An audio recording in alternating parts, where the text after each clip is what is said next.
Film की शुरुआत होती है आर्थर यानी एक्वामैन को दिखाने से। हमें पता चला कि उसकी जिंदगी पूरी तरह से बदल गई है। वो एटलांटिस का राजा बन गया है। उसकी शादी मीरा से हो गई है जो दूसरे किंगडम की राजा की बेटी है और अब इनका एक बेटा भी है। अब कहानी शिफ्ट होकर आ जाती है इस मूवी के विलन पर जिसका नाम ब्लैक मैंटा है। उसके डैड की मौत हो गई थी पर वो उनके मरने का जिम्मेदार हमेशा से आर्थर को समझता आ रहा है। इसलिए ब्लैक मैंटा आज भी आर्थर से बदला लेने का फैसला करता है। वो अपने लिए खास किस्म का पावरफुल सूट भी बना रहा था और इस बात का भी इंतजार कर रहा था ये सूट पूरा होने के बाद मैं एक्वामैन से लड़ाई करूँ। इसके बाद हम एक डॉक्टर को देखते हैं जो मरीन साइंटिस्ट भी था यानी समंदर के नीचे की दुनिया का, और अभी वो एटलांटिस के ऊपर ही रिसर्च कर रहा था। उसकी कोशिश थी कि एटलांटिस को ढूंढकर वहाँ जाए और उसे सबके सामने बाहर दुनिया में ला सके ताकि वो ये साबित करने में कामयाब हो जाए कि एटलांटिस जैसी दुनिया सच में पाई जाती है। एटलांटिस की इस रिसर्च को लेकर वो साइंटिस्ट एक बार अंटार्कटिका जाते हैं और वहाँ की बर्फ में कोई चीज ढूंढने की कोशिश करने लगते हैं। लेकिन तभी साइंटिस्ट और उनकी टीम पर ऑक्टोपस जैसा कोई मॉन्स्टर हमला कर देता है क्योंकि उसके बड़े बड़े टेंटिकल्स भी थे। तो इस वजह से साइंटिस्ट अपनी टीम के साथ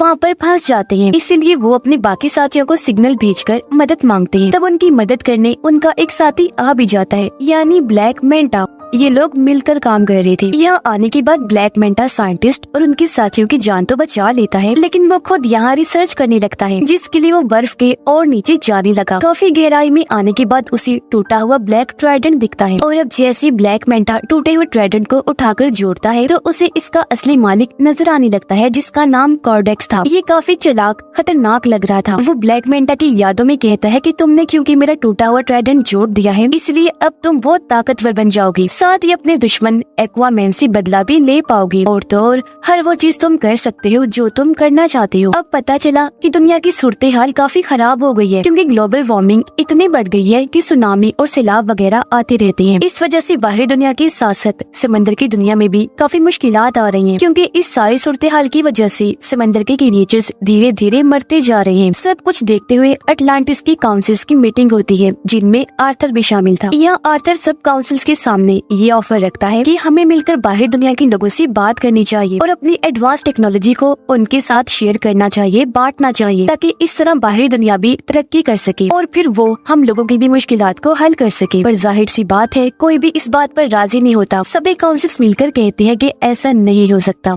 उधर ब्लैक मैंटा का सूट पूरी तरह तैयार हो गया था और अब वो ये चाह रहा था कि मैं किसी तरह अटलांटिस में घुसकर ओरिकेल्कम को चुरा लूं। अब ओरिकेल्कम अटलांटिस किंगडम में पाया जाने वाला एक तरह का मेटल है जो बिल्कुल पेट्रोल की तरह काम करता है। इसके अलावा भी ओरिकेल्कम के बहुत फायदे हैं। तो अब ओरिकेल्कम को पाने के लिए ब्लैक मैंटा अपनी टीम के साथ अटलांटिस में घुस जाता है और वहाँ पर हमला कर देता है। अब उसकी तबाही को देखकर मीरा उसे रोकने के लिए ब्लैक मैंटा के पास जाती है पर क्योंकि ये नया पावरफुल सूट पहनकर वो काफी ताकतवर बन गया था इसीलिए मीरा पर ही हमला करके जख्मी कर देता है जिससे वो बेहोश हो गई। ब्लैक मैंटा दोबारा से मीरा के पास आया। इससे पहले वो कोई और हमला उस पर करता यहाँ आर्थर आ जाता है। अपनी वाइफ को बचाने के लिए वो अपने दुश्मन ब्लैक मैंटा से लड़ने लगा और इस तरह इनकी जबरदस्त लड़ाई होने लगती है। लड़ाई के दौरान ब्लैक मैंटा की टीम उसे सिग्नल भेजती है जिससे वो समझ गया कि मेरी टीम ने ओरिकेल्कम ढूंढ लिया है। इसका मतलब कि अब वो वापस जा सकता है। तो इसीलिए लड़ाई को बीच में ही छोड़कर वो यहाँ से निकल गया। सही सलामत भागने में भी कामयाब हो जाता है। अब मीरा की हालत काफी खराब थी जहाँ तभी उन दोनों के पास आर्थर की मोम आई। आर्थर की मोम उसे कहती है कि ये बात काफी सोचने वाली है कि अगर ब्लैक मैंटा सच में इधर अटलांटिस में ओरिकेल्कम को ही लेने आया था तो फिर तो यकीनन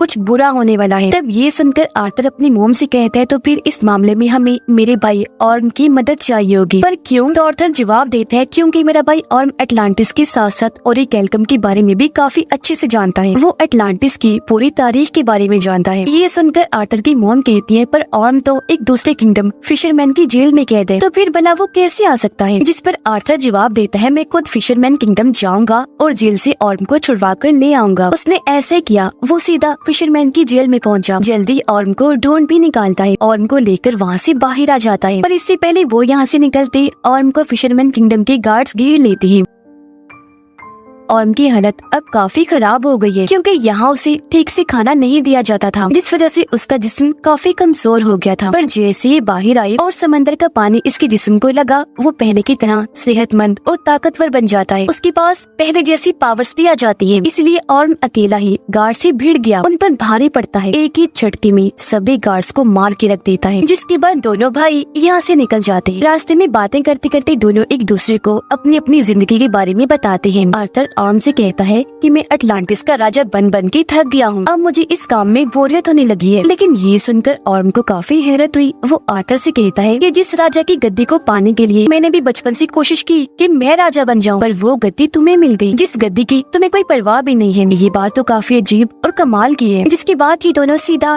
किंगफिश के पास गए और उससे ब्लैक मेंटा के बारे में पूछने लगते हैं, जिस पर किंगफिश दोनों को जवाब देता है कि ब्लैक मेंटा तुम दोनों को एक आइलैंड पर मिल सकता है, जो आइलैंड साउथ एरिया में है। और अब ये सुनकर दोनों भाई साउथ एरिया की तरफ निकल जाते हैं उस आइलैंड पर जाने के लिए। पर यहाँ आकर उन्होंने देखा कि पूरा आइलैंड ही बदला हुआ है। ऐसा लग रहा है जैसे ऑरिकेल्कम को जलाकर उसका धुआं यहाँ फैला दिया गया है, जिससे यहाँ के पेड़ पौधे यहाँ तक कि जानवर भी पूरी तरह म्यूटेट हो गए हैं, बदल गए हैं, जिस वजह से उनका साइज काफी बड़ा हो गया है। यहाँ तक कि इधर के चूहे भी इतने बड़े हो गए हैं कि उनका साइज हाथी जैसा लग रहा है। साइंटिस्ट दिखाया गया जो इस वक्त ब्लैक मेंटा के ठिकाने पर होता है। यह साइंटिस्ट जब कोडेक्स के टूटे हुए ब्लैक ट्राइडेंट को देखता है तो बिना सोचे उसे पकड़ लेता है, और अब उसे छूते ही साइंटिस्ट को भी अपने दिमाग में कोडेक्स दिखाई देने लगता है, जो साइंटिस्ट को भी गलत काम करने के लिए कहने लगा, जैसा उसने ब्लैक मेंटा को कहा था। पर तब यहाँ ब्लैक मेंटा आ गया। वो साइंटिस्ट के हाथ से ब्लैक ट्राइडेंट लेते हुए कहने लगा, साइंटिस्ट जी, आप जानना चाहती थी ना कि मेरा मकसद क्या है, तो सुनो। मेरा मकसद ये है कि मैं आर्थर और उसके पूरे खानदान को खत्म कर दूं, और अगर ऐसा करने के लिए मुझे किसी शैतान से भी डील करनी पड़ी तो मैं इसके लिए भी राजी हूँ। तभी हमने देखा कि ब्लैक मेंटा के इस ठिकाने को ढूंढते हुए यहाँ आर्थर और ऑर्म भी आ जाते हैं, जो आते ही साइंटिस्ट से मिले। वो क्योंकि समझ गया था कि आर्थर और ऑर्म एटलांटिस से आए हैं, तो वो उन्हें बता ही देता है कि उसका मकसद एटलांटिस को भी बर्बाद करने का है। इसी के साथ साइंटिस्ट दोनों को ब्लैक ट्राइडेंट के बारे में भी बता देता है, और ये भी कि जैसे उसे छुआ जाए ट्राइडेंट के मालिक कोडेक्स की यादें दिखाई देने लगती हैं। इनकी बात चल ही रही थी कि तभी यहाँ ब्लैक मेंटा की टीम के लोग आर्थर और ऑर्म पे हमला कर देते हैं। लेकिन ये दोनों ही भाई मिलकर बहादुरी से उनका मुकाबला करने लगे। ये उनको काफी बुरा मार रही थे कि तभी यहाँ ब्लैक मेंटा आ जाता है, वो भी अपना पूरा सूट पहने हुए, और अब वो इन दोनों से लड़ाई करने लगता है। लेकिन इस बीच ऑर्म गलती से उस ब्लैक ट्राइडेंट को पकड़ लेता है, जिस वजह से उसे भी कोडेक्स की यादें दिखाई देने लगती है। तो ये सब होने की वजह से कुछ देर के लिए ऑर्म का लड़ाई पर से ध्यान हट जाता है, जिसका फायदा उठाकर ब्लैक मेंटा उस पर हमला कर देता है। वो जवाबी हमला ना करने की वजह से काफी जख्मी हो गया, और अब ब्लैक मेंटा इस तरह दोनों से लड़ता है कि वो इन पर भारी पड़ने लगा। अब जब ये लग रहा था कि ब्लैक मेंटा दोनों को ये मार देगा, तो तभी यहाँ मीरा के डैड आ गए, इन्हीं राजा, जो आकर दोनों की मदद कर देते हैं और इन्हें निकाल कर भी यहाँ से ले जाते हैं। यहाँ से काफी दूर जाने के बाद ये एक महफूज जगह पर आ गए, और यहाँ उन लोगों को ब्लैक ट्राइडेंट के बारे में सब कुछ बता देता है।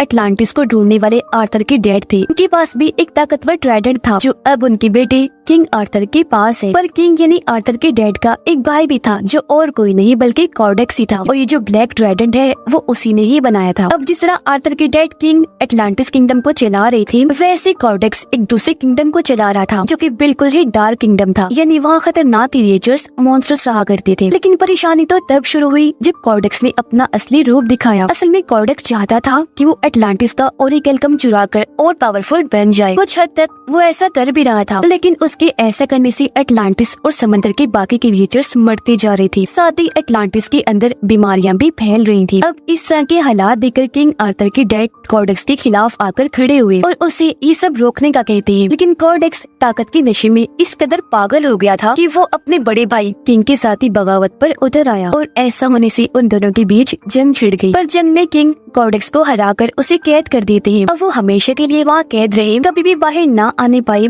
इसके लिए किंग ने अपने खून का इस्तेमाल किया, जिससे हुआ ये कि कोडेक्स जादुई कैद में बंद हो गया, जहाँ से उसका निकल पाना नामुमकिन है। आगे और बताता है कि इस वक्त कोडेक्स यादों के जरिए ब्लैक मेंटा के दिमाग में घुसा हुआ है, क्योंकि वो उसका इस्तेमाल करके आजाद होना चाहता है। ये सब सुनने की बात आर्थर और ऑर्म की मोम भी सारी बात समझ जाती है। वो उन्हें बताने लगी कि हाँ, मैं भी कोडेक्स के बारे में जानती हूँ, और जिस तरह किंग ने अपने खून का इस्तेमाल करके उसे कैद किया था, अब कैद से आजाद होने के लिए उसे किंग की नस्ल के किसी इंसान का खून चाहिए, जब भी कोडेक्स आजाद हो सकता है। मतलब जिनके अंदर किंग का एक खून दौड़ रहा हो। किंग का खून उनकी शाही फैमिली के लोगों में ही हो सकता है।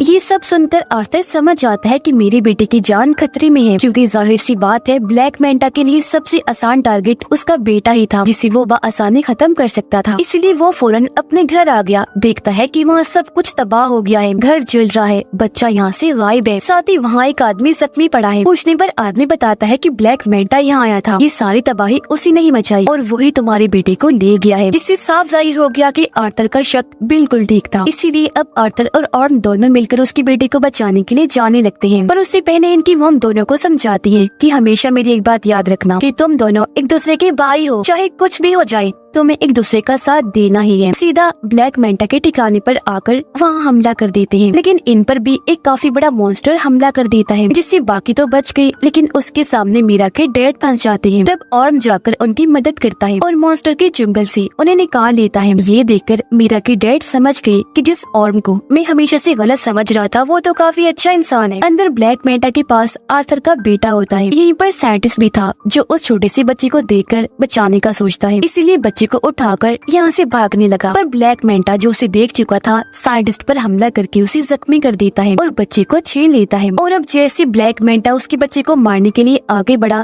तभी यहाँ पर आर्थर आ जाता है जो उसे लड़ाई के लिए चैलेंज करता है। इनकी लड़ाई तो पहले काफी जोरदार हुई, लेकिन तभी यहाँ ब्लैक मैंटा आर्थर पर भारी पड़ने लगता है। इसकी वजह ये थी कि वो ब्लैक मैंटा नहीं बल्कि उसके अंदर कॉर्डेक्स था, क्योंकि वो पूरी तरह उस पर हावी हो गया था। पर इस बीच मौके का फायदा उठाकर मीरा अपने बच्चे को लेकर यहाँ से भाग जाती है, लेकिन तभी उसे जाते हुए ब्लैक मैंटा देख लेता है। वो अपने ब्लैक ट्राइडेंट से उस पर हमला कर देता है, लेकिन इससे पहले कि ट्राइडेंट मीरा को लगता पहले ही और उसे पकड़ लेता है और इस तरह उसने मीरा और उसके बच्चे की जान बचा ली। लेकिन इसका उल्टा असर भी हुआ, क्योंकि जैसे और ब्लैक ट्राइडेंट को छूता है कॉर्डेक्स उसके दिमाग को भी कंट्रोल करने लगता है। वो उसे उसके भाई आर्थर के खिलाफ भड़काते हुए ये दिखाने लगता है कि तुम्हारे भाई आर्थर ने तुम्हारे साथ बहुत गलत किया है, असल में तुम ही हो जो अटलांटिस का राजा बनने के लायक हो, न कि आर्थर। तो इसी वजह से अब ऑर्म आर्थर पर हमला कर देता है। लेकिन यहाँ आर्थर जो सारी बात समझ गया था वो पलट कर वार नहीं करता, बल्कि अपने भाई को समझाने लगा कि होश में आओ और खुद पर काबू रखो। तब ऑर्म ऐसा ही करता है, उसने जैसे तैसे खुद पर काबू पा लिया। साथ ही उसे अपनी मॉम की बात भी याद आती है कि तुम दोनों भाई भी हो, चाहे कुछ भी हो जाए तुम्हें एक दूसरे का साथ देना ही है। लेकिन इसी बीच फायदा उठाकर कॉर्डेक्स खुद को आजाद करने में लग जाता है। ऐसा करने से उसके जिस्म में जान आने लगती है। ठीक इसी वक्त ऑर्म ने ब्लैक ट्राइडेंट को छोड़ दिया।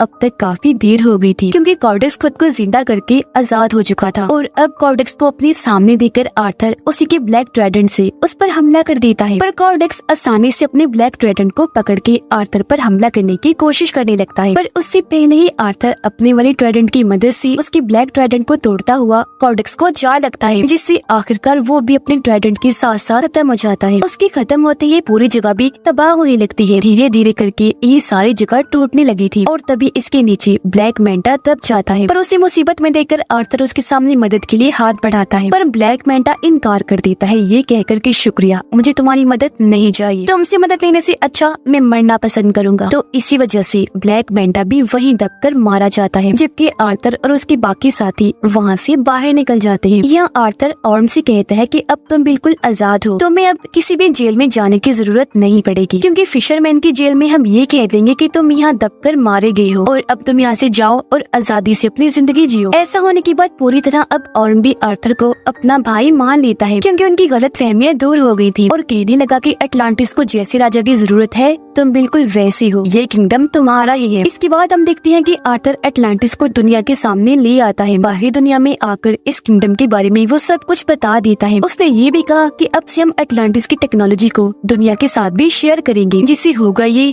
कि हम साथ में मिलकर दुनिया को मजीद और अच्छा बनाएंगे। आर्थर की जिंदगी ऐसे ही गुजर रही थी, यानी वो अटलांटिस और बाहरी दुनिया दोनों में रहता है। इस फिल्म की कहानी भी यहीं पर खत्म हो जाती है।